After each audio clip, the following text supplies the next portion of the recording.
I need to tell you something before it happens to you, because it will. Somewhere between the second and the third minute after my heart stopped, I met someone who wasn't supposed to exist yet. A little girl, maybe 4 years old. Dark curls, a gap between her front teeth. She called me Mom. I want you to sit with that for a second, because I did too, and it took me years to stop shaking when I remembered it. I wasn't pregnant. I had never been pregnant. There was no daughter waiting for me anywhere in my life. Except there was. I was lying on an operating table at 2:47 in the morning when the monitors flatlined, and somewhere in that gap between one heartbeat and the next, she was already there. Already grown. Already herself. Already loved. She reached for my hand like she'd done it 1,000 times before, and she said 4 words I have never told anyone until now. Not my husband, not even the doctor who brought me back. 4 words that changed how I understand time. My name doesn't matter for this story. What matters is that 6 days before the surgery, I turned 41, and I remember thinking quietly in the shower that I had run out of time for certain things. A husband, yes. A house with too many houseplants, yes. But no children. That door had closed years earlier, in a doctor's office with fluorescent lights and a folder full of test results I never finished reading. I had made peace with it, or I told myself I had. The way you tell yourself things at 41 when the alternative is grief you don't have room for. The surgery was supposed to be routine. A gallbladder, nothing more. I remember the anesthesiologist's voice, calm and a little bored, counting backward from 10 with me. I remember getting to 7. I do not remember getting to 6. What I remember instead is silence. Not the absence of sound, but a different kind of silence, thicker, the way water is thicker than air. I was aware of myself without being aware of my body. No weight, no temperature, no heartbeat to listen for, because for a while there wasn't one. And then there was light. Not blinding, not the tunnel people describe in movies. Just a warmth that seemed to come from everywhere at once. The way sunlight fills a room before you notice where the window is. I want to be honest with you. I did not see angels. I did not see gates. What I saw was a hallway that felt more like a memory than a place, lined with doors I somehow knew without opening. And in front of one of those doors, a little girl was waiting. She had my mother's curls, my husband's stubborn chin, a gap between her front teeth that made her look like she was always about to laugh at something only she understood. She looked up at me, the way you look at someone you have loved your entire life. Not with surprise, not with the shyness of a stranger, but with the specific total recognition of family. Mom, she said. I did not correct her. I did not tell her I had never had a daughter. Some part of me, the part that exists beneath language, already knew that arguing with her would be like arguing with gravity. She took my hand. Her fingers were small and warm and real in a way that nothing else in that hallway was. I asked her, in the strange wordless way you speak in places like that, who she was. Not because I doubted her, because I needed to hear it. She told me her name. I will not share it with you yet. I need you to understand something first, something that took me almost 2 years of silence to accept. She was not a memory of the past. She was not a symbol or a metaphor, or my mind manufacturing comfort in the last seconds of consciousness. She spoke with the specific weight of someone who had a future, not a past. She spoke like a daughter who had not been born yet, but would be. I felt the ground of my entire understanding of time shift beneath me. If she existed in that hallway, waiting, fully formed, fully herself, Then time was not the straight line I had spent 41 years assuming it was. Somewhere, in some direction I had no word for, she was already real. "You have to wake up," she told me, and for the first time her voice cracked, just slightly, with something that sounded almost like fear. "Not yet." "Not like this." I asked her why. "And this is where I need you to stay with me, because what she said next is the reason I am telling you this story at all. It is the reason I have not slept properly in 3 years, and the reason I finally stopped being afraid of dying and started being afraid of something else entirely." She said 4 words. 4 words that had nothing to do with surgery or gallbladders or monitors flatlining in a cold operating room. 4 words about a decision I had not made yet. One that was still years away from me, sitting quietly in my future like a stone at the bottom of a river I had not reached. I woke up 11 seconds later, according to the surgical team. 11 seconds of cardiac silence. They told my husband afterward, apologetically, like it was a footnote instead of the most important 11 seconds of my life. I did not tell them about the hallway. I did not tell them about the girl. I did not tell anyone, for a long time, what she said, because saying it out loud made it real in a way I was not ready for. But 3 years later, I am ready. And I need you to understand the decision first. The one I hadn't made yet. The one she already knew about before I did. 2 years is a long time to carry 4 words without saying them to another living person. I carried them anyway. I went back to work 6 weeks after the surgery. I made dinner every night the way I always had. I laughed at my husband's jokes, the real laugh, not the performance of one. From the outside, nobody would have known that somewhere underneath the ordinary architecture of my life, a hallway was still open, and a little girl was still waiting on the other side of it, holding a sentence I did not yet understand. My husband's name is Daniel. I want you to know that, because he matters to what comes next. Daniel and I had stopped talking about children 3 years before the surgery. Not in an argument. In the quiet way couples stop mentioning things that hurt too much to keep mentioning. We had tried. We had exhausted the tries that were reasonable and some that weren't. There is a specific kind of grief in a nursery that was never built, and we had learned to walk around it without looking at it directly. So when I woke up in recovery, and the first thing my mind reached for was her face, the curls, the gap in her teeth, the way she said "mom," like it was the most natural word in the English language. I did not tell Daniel. I told myself it was the anesthesia. Ketamine does strange things to the mind, and I had been given enough of it to stop a heart, apparently, and then start it again. But the anesthesia explanation had a problem, and it was a problem I could not talk myself out of, no matter how many nights I tried. I had never imagined a daughter with a gap in her front teeth before that hallway. I am precise about this because I have thought about it more than almost anything else in my life. When Daniel and I used to imagine children, before we stopped imagining them, I pictured a boy. I don't know why. I just always had. I had never once, in 4 years of hoping, pictured a girl with my mother's curls and Daniel's stubborn chin, which meant either my brain had invented a stranger in the last 11 seconds of oxygen deprivation, using details it had never used before, or I had met someone who was not, in fact, a fabrication of a dying mind. I started reading, quietly at first, on my phone at 2 a.m. while Daniel slept beside me. Near-death experience testimonies, veridical perception cases, the specific unsettling category of NDE researchers call meeting the not yet born.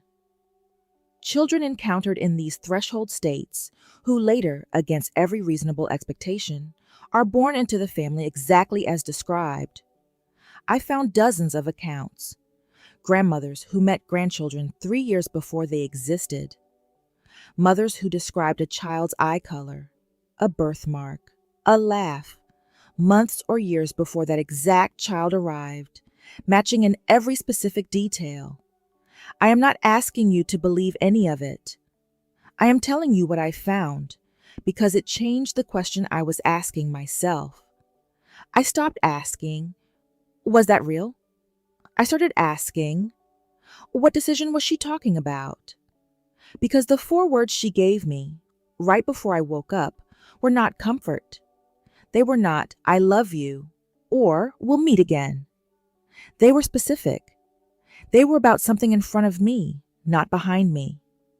Something I had not yet chosen. And 2 years after the surgery, that decision arrived, exactly the way she seemed to know it would, in the form of a phone call from a woman I had never met, about a little girl who was 6 months old and who needed a family.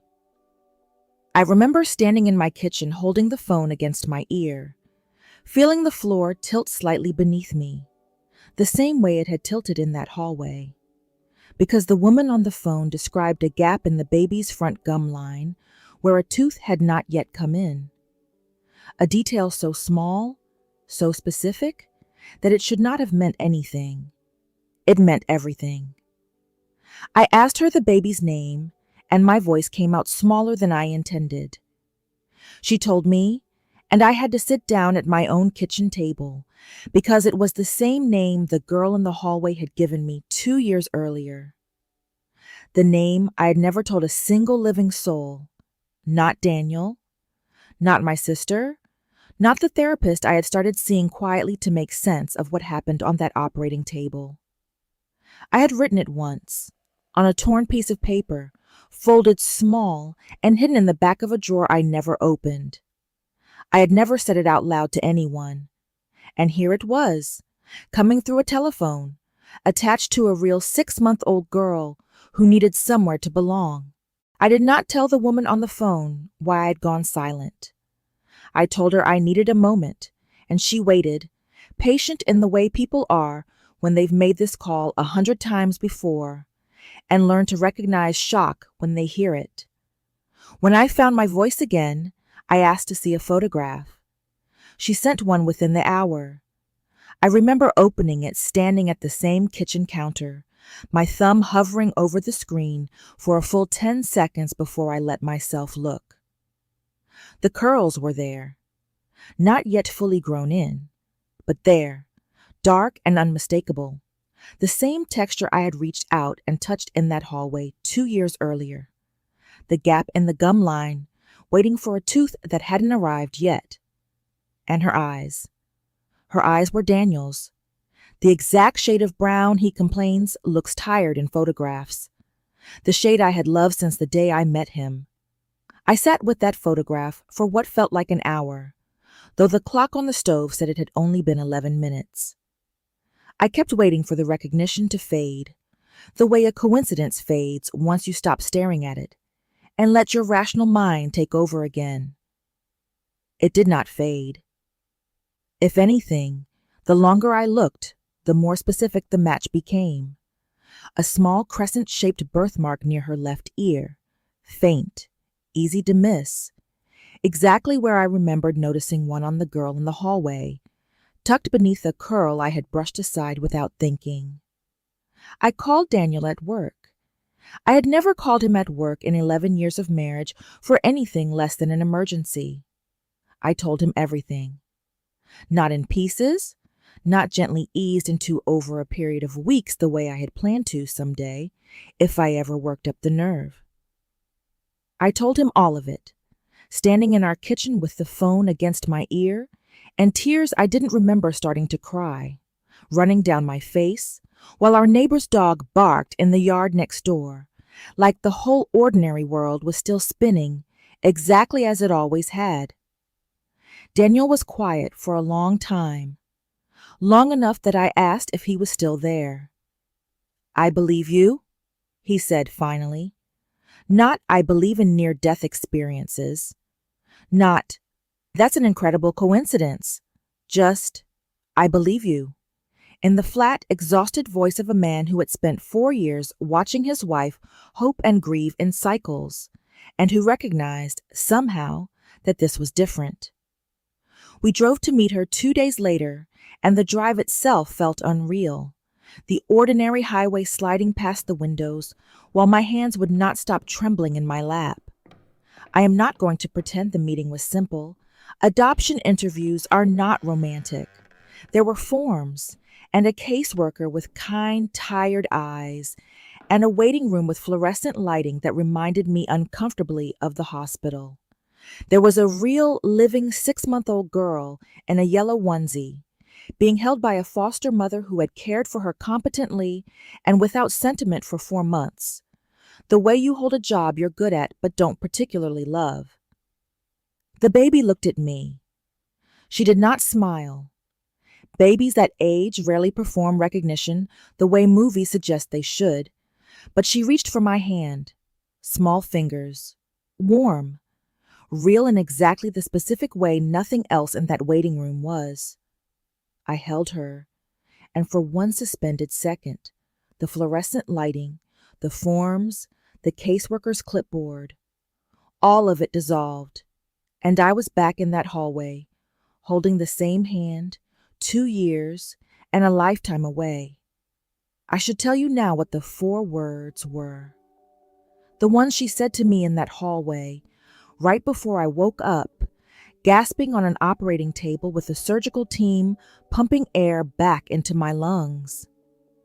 I have avoided saying them until now, because once you hear them, you will understand why I have spent 3 years unable to sleep through a single night, without waking up at some point, certain I heard her voice in the hallway of my own house. She did not say, I love you. She did not say, we'll meet again. She looked at me, gripping my hand with a strength that should not have belonged to a child that small, and she said, with the fear in her eyes I have never forgotten, don't take her home. Don't take her home. 4 words. Simple enough that a child could say them, which she was, in whatever strange sense, a not yet born daughter waiting in a hallway between life and death can be called a child. But simple words are not the same as clear ones. I drove home from that first meeting in a silence Daniel eventually had to break, asking gently if I was all right. I was not all right.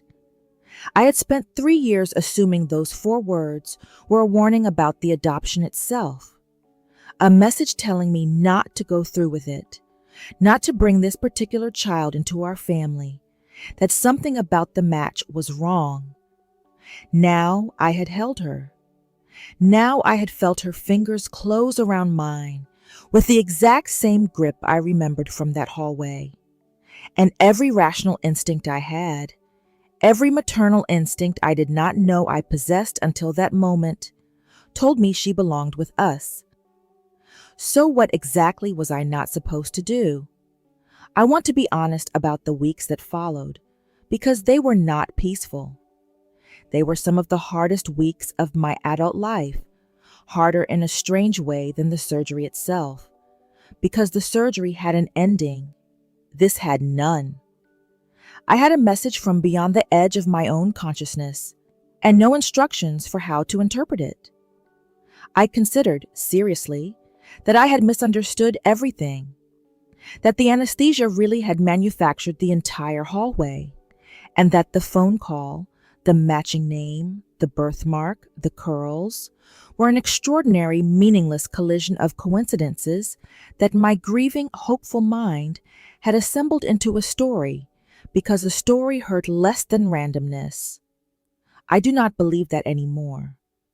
I did not fully believe it then either, but I needed desperately some kind of framework to stand on while I made a decision that would determine the rest of a child's life. I called my therapist. I had never told her the specifics of what happened in that hallway, only the vague shape of it. A vivid dream during surgery, I called it, unwilling even in a room built for honesty to say the word daughter out loud to someone who might tell me, gently, that grief does strange things to the mind. This time, I told her everything. The curls, the gap in the teeth, the 4 words. She was quiet for a long moment, the particular quiet of someone choosing her next sentence carefully. "What does home mean to you?" she asked finally. Not, "Was it real?" Not, "Are you making the right decision?" Just that. I sat with the question longer than I expected to.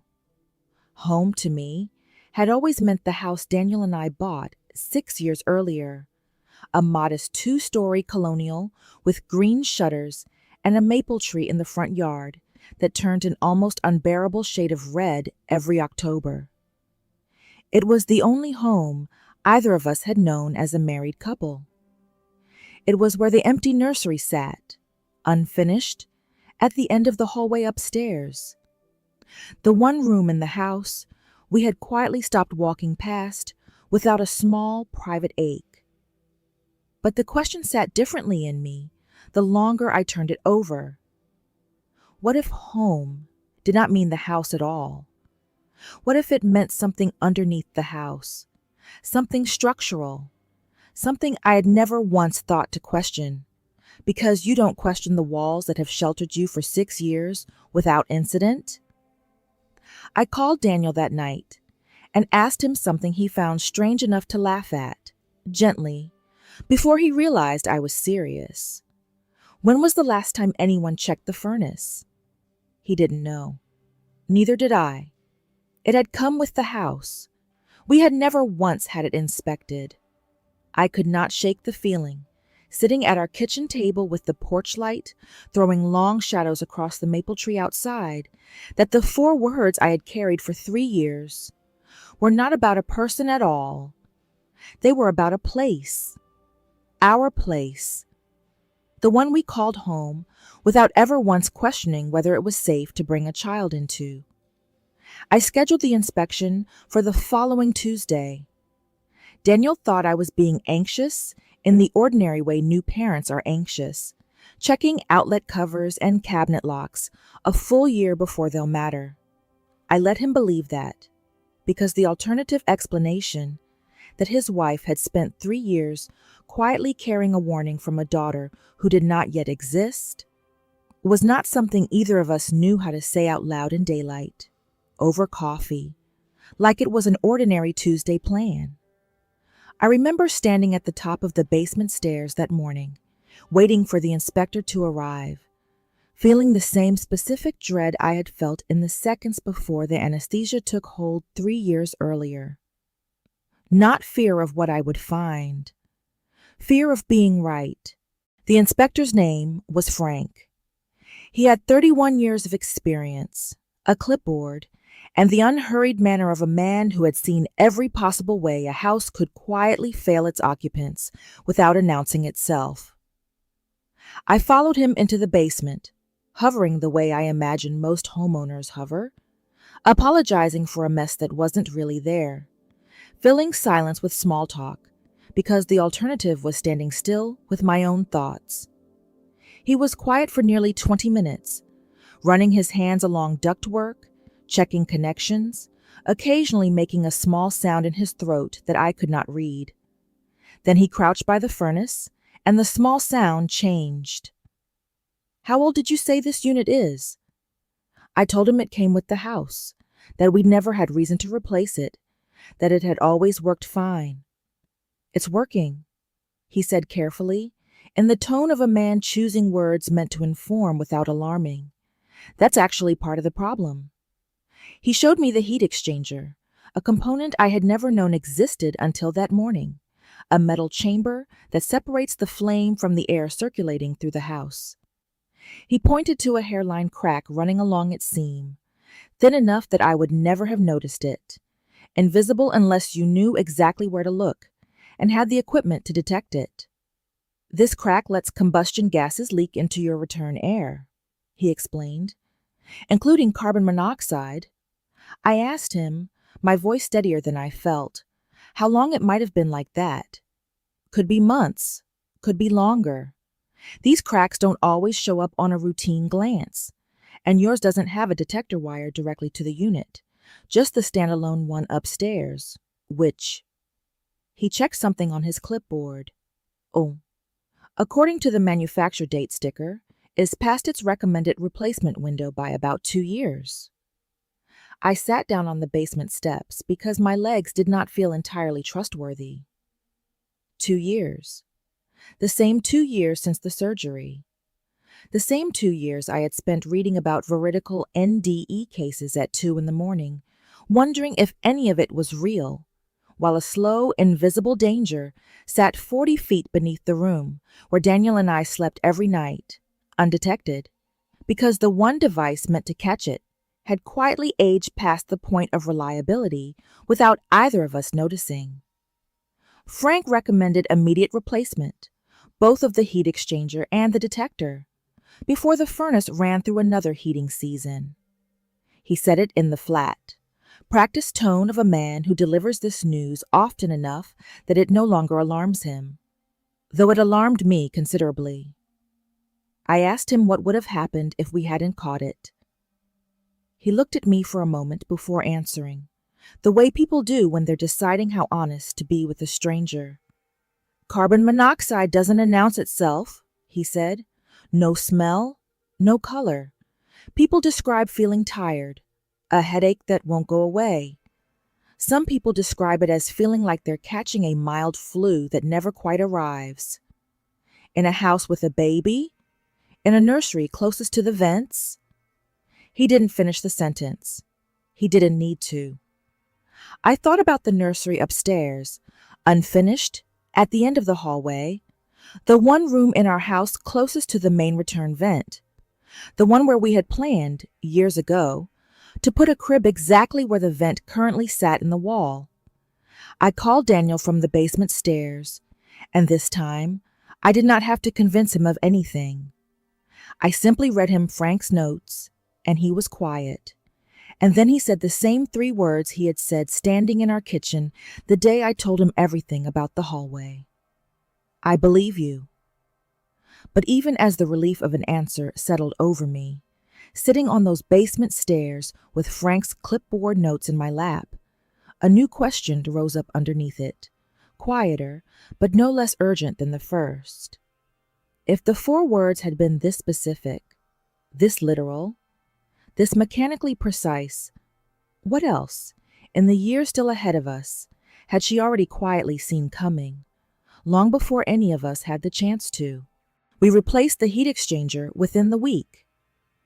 Frank came back himself to inspect the new unit, along with detectors wired directly into every level of the house, including one installed inches from where the nursery vent would eventually sit.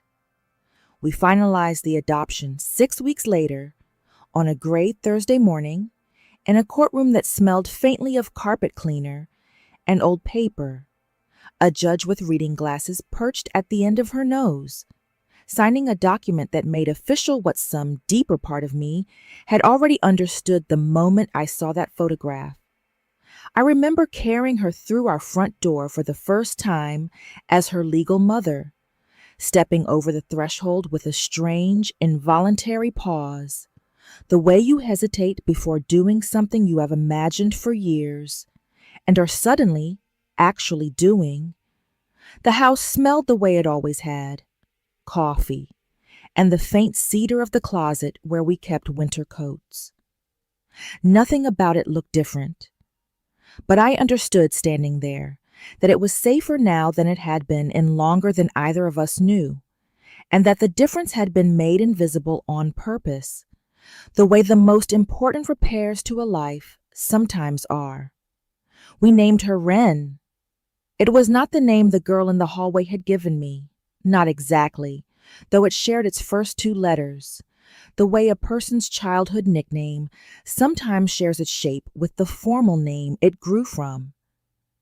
I have wondered since whether that was deliberate, some small mercy, allowing the coincidence to be undeniable without being so exact that it would frighten a family into questioning its own sanity every single day. The early months were, in the ways that matter most, entirely ordinary. Sleepless nights, a colic that had Daniel and me trading 2-hour shifts, pacing the living room floor. First smile at 11 weeks. Aimed, we both swore, directly at me and no one else in the room. The unglamorous, exhausting, sacred work of learning a new person from nothing, one cry and one small victory at a time. But there were moments, small enough that I could have talked myself out of them if I'd wanted to, that I chose instead to simply notice and let stand without explanation. She reached for my hand at 5 months old with the exact same grip, the exact same insistence that I remembered from the hallway. Not the generic newborn grasp reflex every pediatrician will tell you is automatic and meaningless. This was different, deliberate. The way you reach for a hand you already know will be there.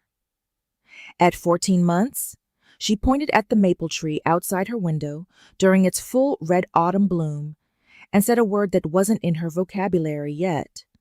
A word Daniel and I looked at each other over, both of us certain we'd misheard, because 2-year molars hadn't even come in, and she had no business forming 3-syllable words with that kind of clarity. She said, hallway. We told ourselves it was babble. Toddlers produce sounds that approximate words constantly, and parents, hungry for meaning, hear what they want to hear. I let it go. I did not let it go, not really, but I stopped bringing it up, the way you stop mentioning a strange noise in the house once you've decided you'd rather not know what's causing it. 3 years passed the way early parenthood does, in a blur so complete that I sometimes struggle to locate specific months inside it. Wren grew into a curious, stubborn, deeply verbal child who called shadows sleeping light, and insisted at 4 that our dog understood full sentences and was simply choosing not to respond. I had almost allowed myself to file the entire hallway experience under the category of things that happened once, mattered enormously, and then quietly closed. Then, on an ordinary Tuesday evening in October, 3 weeks after her 5th birthday, Wren looked up from the crayon drawing she was working on at the kitchen table, the same table where I had once sat, holding a phone against my ear, and asked me a quiet question that made every hair on my arms rise at once before I even understood why. She set down her crayon, the orange one, still gripping it loosely between 2 fingers, and looked at me with an expression far too steady for a 5-year-old. Mommy, she said, was I already big when you were sick? Before I was born? I did not answer right away. I could not. My mouth had gone dry in the particular way it does when the ground shifts beneath a conversation you thought you were having about crayons. What do you mean, sweetheart? In the hallway, she said simply, as though we had discussed this 100 times before, as though it required no more explanation than asking what was for dinner. You were scared. I held your hand so you wouldn't be so scared.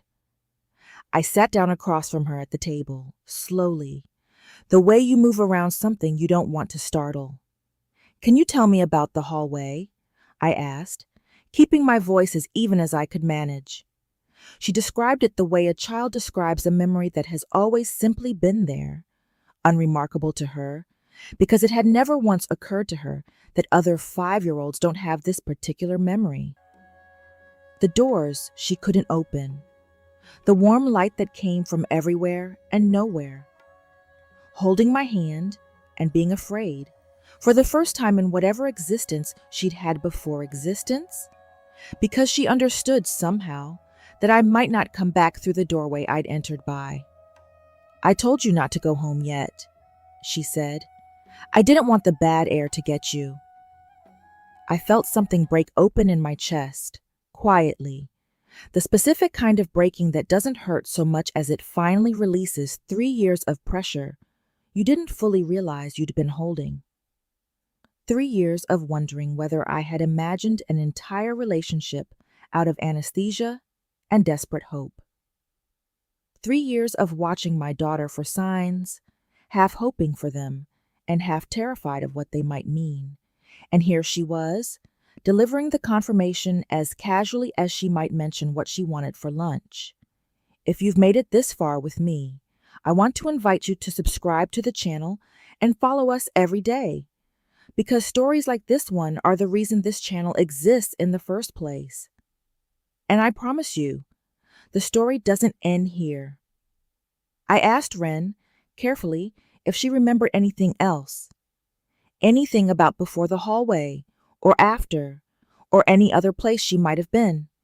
In whatever sense a child who existed before her own birth can be said to have been anywhere at all. She thought about this with the serious concentration only children bring to questions adults have long since stopped being able to answer honestly. No, she said finally, going back to her drawing as though the conversation had cost her nothing at all, while it had cost me, I suspected, several years off my own life. That's the only part I remember. Just you, and the hallway, and telling you about the bad air. I asked her one more question, the one I had been almost too afraid to ask. Do you remember your name? Before you were Ren. She looked up at me, tilted her head slightly, the way she does when a question doesn't quite make sense to her. I've always been Ren, she said, with the total unbothered certainty of a child who has never once doubted the continuity of her own identity. I just didn't have the name yet. I understood, sitting at that kitchen table, that I was never going to get a fuller explanation than the one I already had. Some doors, even the ones you've been given a key to, only open part way, and you are meant to walk through what light comes through the gap, rather than demand the whole room be illuminated.